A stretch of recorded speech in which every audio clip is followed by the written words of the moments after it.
Pemirsa, berita Banjarmasin kembali hadir menjumpai Anda bersama saya Zaldi Ariandi. Sejumlah berita aktual dan beberapa informasi menarik lainnya telah kami siapkan untuk Anda. Berikut berita utama hari ini.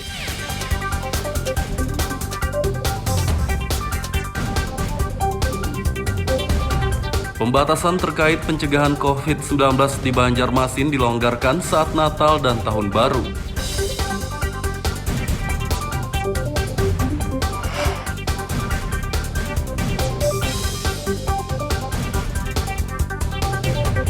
Jelang akhir tahun, pembangunan drainase di sejumlah kawasan Banjarmasin belum juga rampung.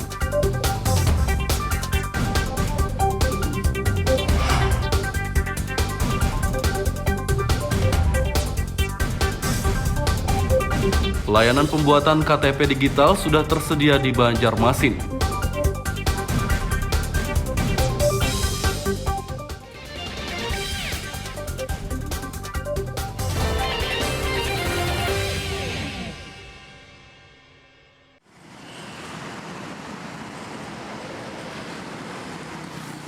Meski pandemi COVID-19 belum berakhir, pembatasan Natal dan Tahun Baru di kota Banjarmasin dilonggarkan.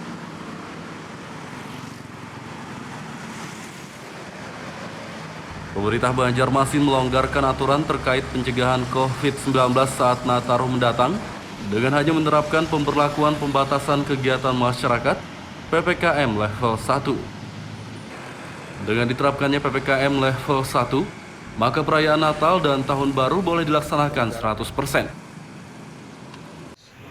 Kemudian juga para personil yang di lapangan, termasuk juga para pelaku usaha dan dunia usaha lainnya, supaya pemberlakuan PPKM level 1 sesuai dengan Inmendagri 51 tahun 2022, kita berada di level 1, artinya 100% dibolehkan, tetapi tetap dengan protokol kesehatan. Kemudian juga kita mengantisipasi sesuai dengan aturan-aturan yang ada seperti peraturan daerah untuk ketertiban di Kota Banjarmasin.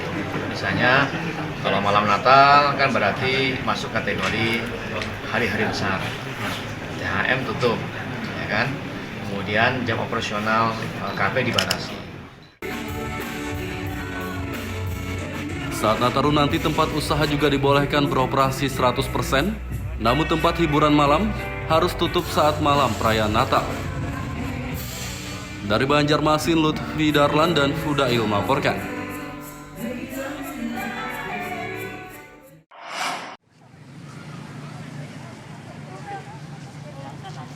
Pencegahan COVID-19 di kota Banjarmasin saat Natal dan Tahun Baru harus tetap diterapkan. Meski pemerintah Banjarmasin melonggarkan aturan saat Nataru mendatang, warga diminta tetap menerapkan protokol kesehatan. Warga juga diimbau menghindari kerumunan dan lebih baik menghabiskan waktu di rumah bersama keluarga. Kami berharap tetap menghimbau kepada masyarakat, silakan rayakan pergantian tahun di rumah masing-masing atau di komplek masing-masing. Ya, sebaiknya juga menghindari tempat-tempat kerumunan supaya kita bisa lebih hikmat lah. Dan apalagi tadi kami berharap tidak ada yang membunyikan petasan, kemudian kembang api yang bisa menimbulkan bahaya, dan itu memancing konsentrasi masyarakat. Ya, silakan rayakan pergantian tahun. Ya, sebaiknya juga mungkin banyak-banyak berdoa gitu, banyak-banyak bersyukur. Pemerintah juga mengimbau warga tidak menyalakan kembang api dan petasan yang dapat memicu keramaian dan menyebabkan kebakaran. Dari Banjarmasin, Lutfi Darlan dan Fudail melaporkan. Juga akan dihadapkan dengan kondisi harga-harga. Polda Kalimantan Selatan menggelar rapat koordinasi lintas sektoral terkait persiapan pengamanan Natal dan Tahun Baru.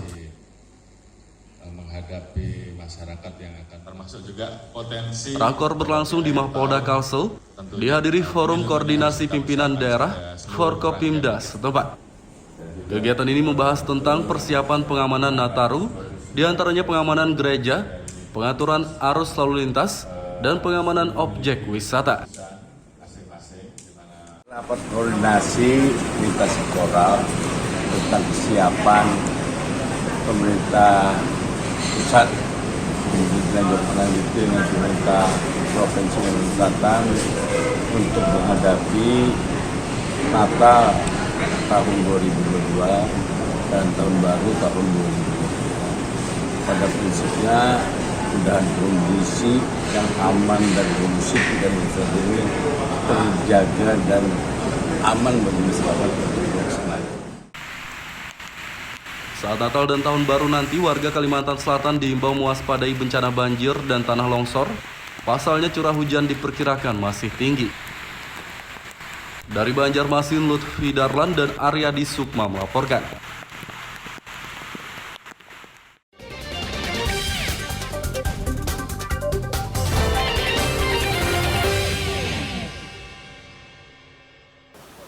Pemirsa masih bersama kami dalam Berita Banjarmasin. Bagi Anda yang baru bergabung, berikut Berita Banjarmasin utama hari ini.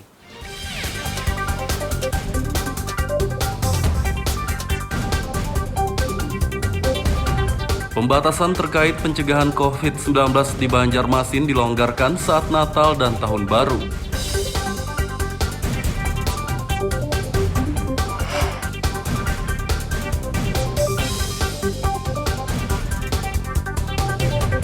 Jelang akhir tahun, pembangunan drainase di sejumlah kawasan Banjarmasin belum juga rampung.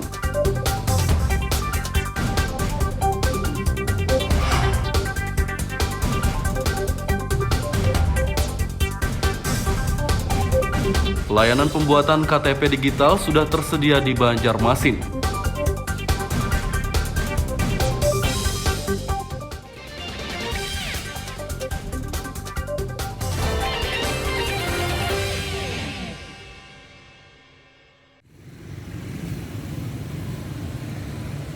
Menjelang akhir tahun, pembangunan drainase di sejumlah kawasan Banjarmasin belum juga rampung.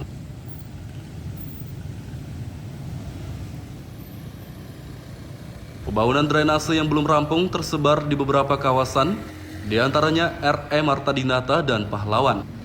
Padahal pembangunan saluran air di dua kawasan itu ditargetkan rampung 28 Desember mendatang. Kepala Dinas PUPR, Suri Sudarmadiah mengatakan pihaknya sudah mendesak pelaksana proyek mempercepat pembangunan drainase. 25 sampai 28. Semaksimal mungkin lah, harusnya memang sudah mulai dari awal November kemarin memang sudah kami minta untuk melakukan percepatan gitu ya, kalau memang harus lembur gitu ya, dan kami perintahkan semuanya kepada KPA, PPK maupun supervisi termasuk juga kepada kontraktornya untuk bisa melakukan percepatan itu. Ada beberapa. Kenapa pada saat ini memang ya Kampung Melayu, terus Kuripan Panjang Kuripan, terus dibuka Pemko sampai ke Marta Dinata.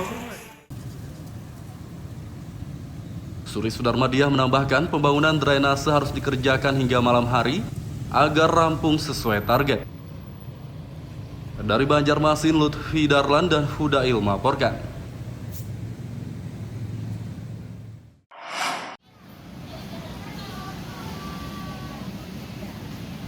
Layanan pembuatan kartu tanda penduduk KTP digital sudah tersedia di Banjarmasin.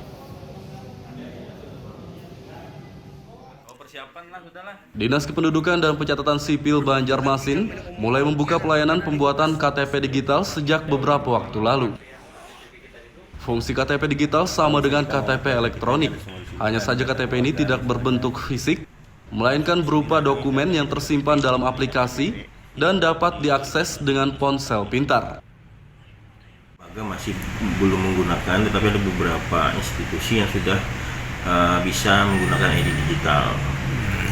Syarat untuk mutasi dari KTP yang fisik ke digital itu apa sih Pak? Ada syarat khusus Pak? Itu tidak ada mutasi sebenarnya, itu tinggal rekam, asalkan mereka sudah terdata atau sudah memiliki KK. Nah jadi silahkan aja, itu syaratnya adalah ketika masyarakat sudah memiliki KK, kemudian nanti di UPT itu akan kita beri barcode. Jadi mereka tinggal scan, kemudian semua data berkaitan dengan administrasi kependudukannya itu sudah terekam melalui ID digital. Untuk membuat KTP digital, warga hanya perlu mendaftar ke kantor kecamatan dengan menyerahkan kartu keluarga.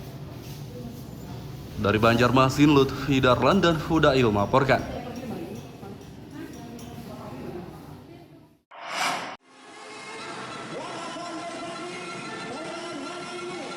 Kejuaraan futsal antar pelajar tingkat SMP dan SMA se-Kalimantan Selatan akhirnya memasuki babak final.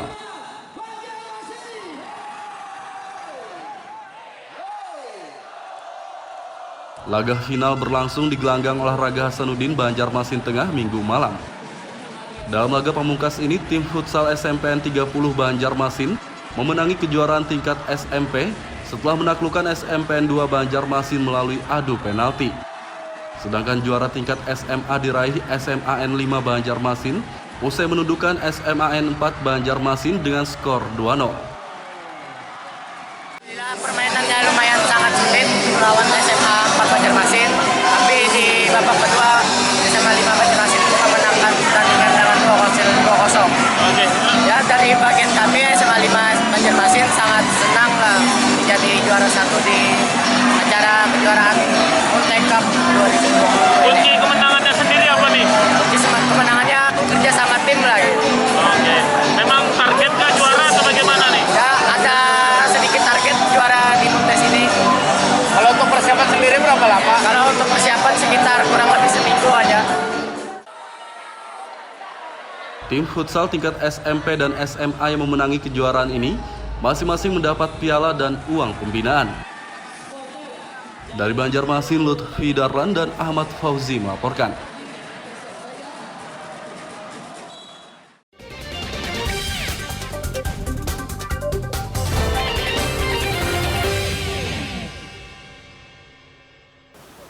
Pemirsa, masih bersama kami dalam Berita Banjarmasin. Bagi Anda yang baru bergabung, berikut Berita Banjarmasin utama hari ini.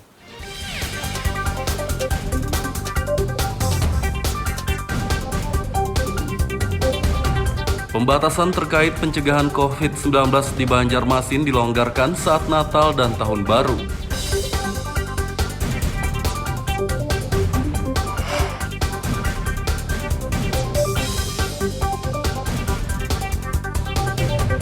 Jelang akhir tahun, pembangunan drainase di sejumlah kawasan Banjarmasin belum juga rampung.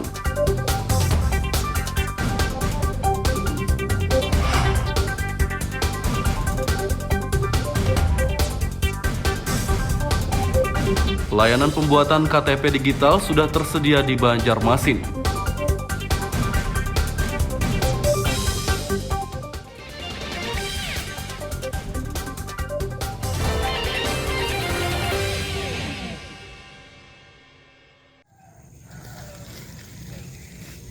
Wartawan di Kabupaten Kota Baru menggelar penanaman pohon akhir pekan lalu. Penanaman pohon berlangsung di 8 desa Kecamatan Pulau Laut Utara dan Pulau Laut Sigam. Kegiatan diikuti puluhan warga dari masing-masing desa, perwakilan perusahaan swasta dan anggota LSM. Salah satu warga, Prawanti, antusias mengikuti penanaman pohon untuk menghijaukan desanya. Adanya penanaman pohon ini, ulun banyak-banyak terima kasih supaya menjaga supaya kada banjir lah pohon-pohon. Amun kawatulun lebih banyak mah lagi diberi sumbangannya masalah pohon-pohon kah pupuk-pupuk. Harapan pian apa ke depannya nih? Harapannya ini lebih maju, Bang. Koordinasi dengan pemilik lahan yaitu Bapak Sahrani. Beliau sangat berterima kasih dan sangat mendukung dalam penanaman ini. Nah, kebetulan yang kita tanam di lokasi Bapak Sahrani itu yaitu pohon durian, rambutan, iwadah, dan sengon. Untuk penghijauan wilayah Desa Bahu Utara Jalan Bima, semoga dapat mencerminkan suatu lahan yang hidup, jadi tidak mati.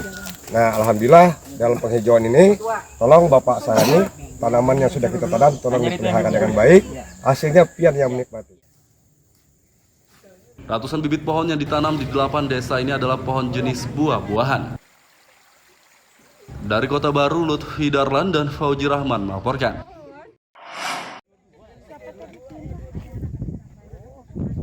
Setelah menanam pohon di sejumlah desa, wartawan Kota Baru juga menghijaukan Bukit Mamake. Objek wisata yang berlokasi di Desa Sarangtiung, Pulau Laut Utara itu ditanami puluhan pohon jenis bunga dan buah-buahan akhir pekan lalu. Tujuan penghijauan ini memperindah Bukit Mamake sehingga wisatawan tertarik berkunjung.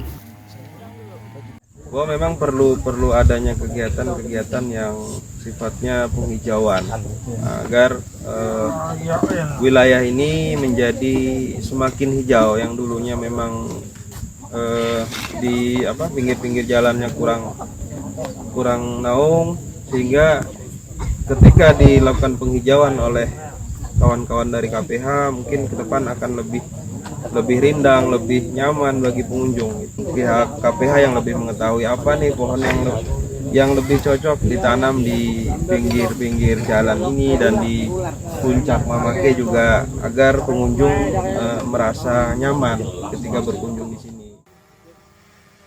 Selain memperindah wisata Bukit Mamake, penanaman pohon untuk mendukung revolusi hijau yang dicanangkan Gubernur Kalsel Sahbiri-Nur.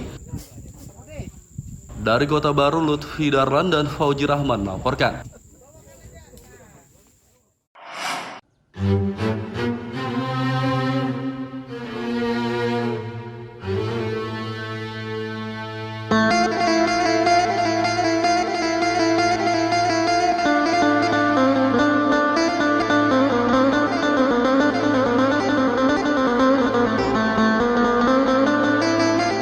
Ada satu masjid cagar budaya di Kota Banjarmasin yang tetap terjaga keasliannya. Inilah Masjid Jami Nurul Amilin atau yang biasa disebut Masjid Jami Haur Kuning. Masjid ini berada di kawasan Kelayan Timur, Banjarmasin Selatan. Bangunan masjid dengan warna dominan hijau ini dibangun sejak zaman penjajahan Jepang, tepatnya pada tahun 1942.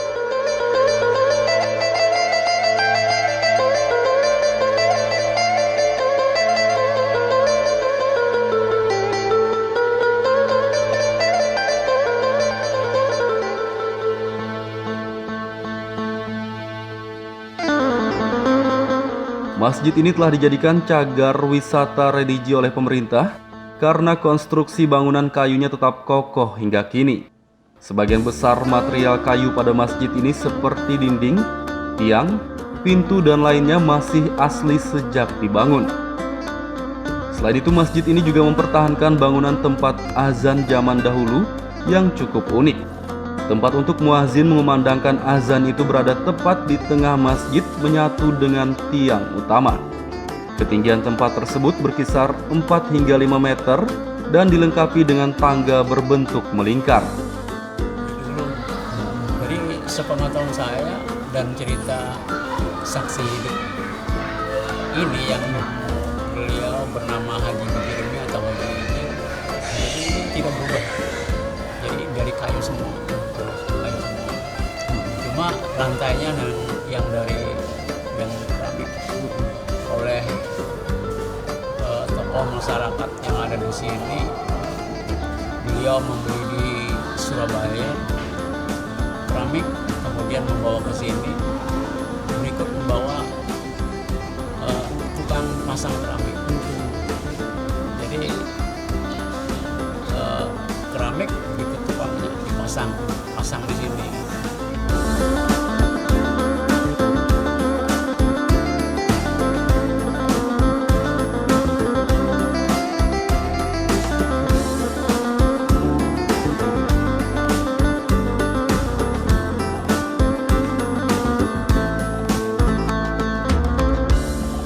Meski telah menjadi cagar wisata religi, masjid ini masih digunakan untuk ibadah salat 5 waktu dan salat Jumat.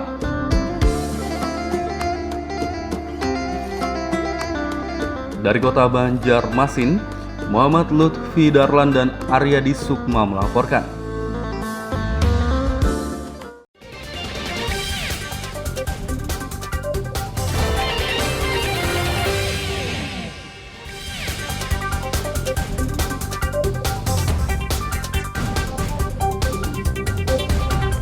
Pembatasan terkait pencegahan COVID-19 di Banjarmasin dilonggarkan saat Natal dan Tahun Baru.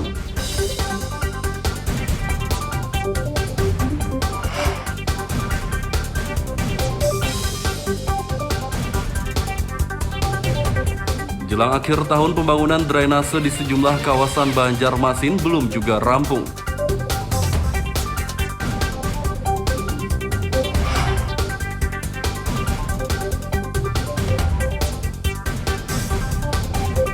Layanan pembuatan KTP digital sudah tersedia di Banjarmasin.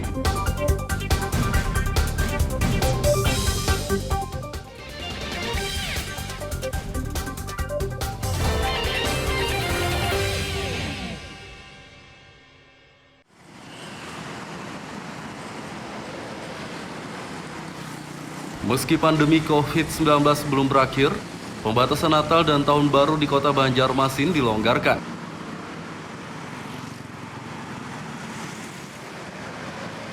Pemerintah Banjarmasin melonggarkan aturan terkait pencegahan COVID-19 saat Nataru mendatang dengan hanya menerapkan pemberlakuan pembatasan kegiatan masyarakat PPKM level 1.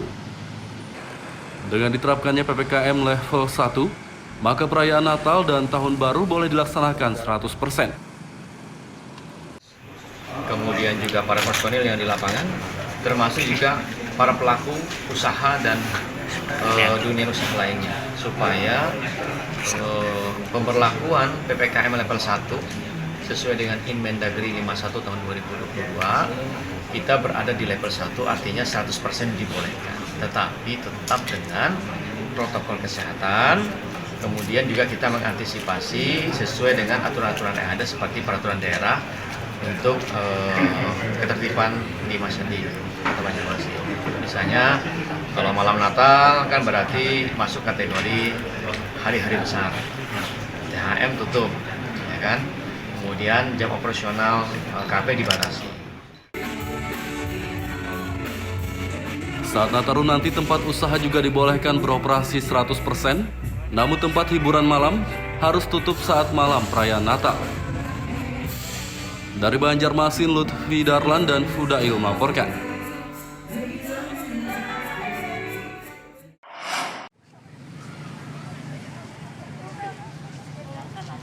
Pencegahan COVID-19 di kota Banjarmasin saat Natal dan Tahun Baru harus tetap diterapkan. Meski pemerintah Banjarmasin melonggarkan aturan saat Nataru mendatang, warga diminta tetap menerapkan protokol kesehatan. Warga juga diimbau menghindari kerumunan dan lebih baik menghabiskan waktu di rumah bersama keluarga. Kami berharap tetap menghimbau kepada masyarakat, silakan rayakan pergantian tahun di rumah masing-masing atau di komplek masing-masing. Ya, sebaiknya juga menghindari tempat-tempat kerumunan supaya kita bisa lebih hikmat lah. Dan apalagi tadi kami berharap tidak ada yang membunyikan petasan, kemudian kembang api yang bisa menimbulkan bahaya dan itu memancing konsentrasi masyarakat. Ya, silakan rayakan pergantian tahun.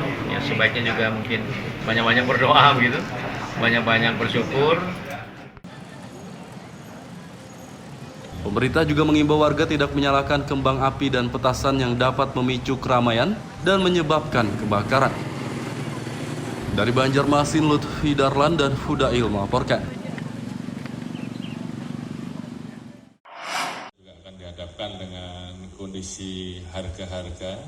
Polda Kalimantan Selatan menggelar rapat koordinasi lintas sektoral terkait persiapan pengamanan Natal dan Tahun Baru. Menghadapi masyarakat yang akan termasuk juga potensi. Rakor berlangsung di Mapolda Kalsel, dihadiri Forum Koordinasi Pimpinan Daerah Forkopimda setempat. Kegiatan ini membahas tentang persiapan pengamanan Nataru, diantaranya pengamanan gereja, pengaturan arus lalu lintas, dan pengamanan objek wisata. Rapat koordinasi lintas sektoral tentang kesiapan pemerintah pusat lanjut dengan pemerintah Provinsi Kalimantan Selatan untuk menghadapi Natal tahun 2022 dan tahun baru tahun 2023. Pada prinsipnya mudah kondisi yang aman dan kondusif dan ini terjaga dan aman bagi masyarakat untuk bersenang. Saat Natal dan Tahun Baru nanti, warga Kalimantan Selatan diimbau mewaspadai bencana banjir dan tanah longsor. Pasalnya curah hujan diperkirakan masih tinggi. Dari Banjarmasin, Lutfi Darlan dan Aryadi Sukma melaporkan. Pemirsa, informasi tadi sekaligus menutup perjumpaan kita kali ini. Saya Zaldi Aryani beserta redaksi mengucapkan selamat beraktivitas, sampai jumpa.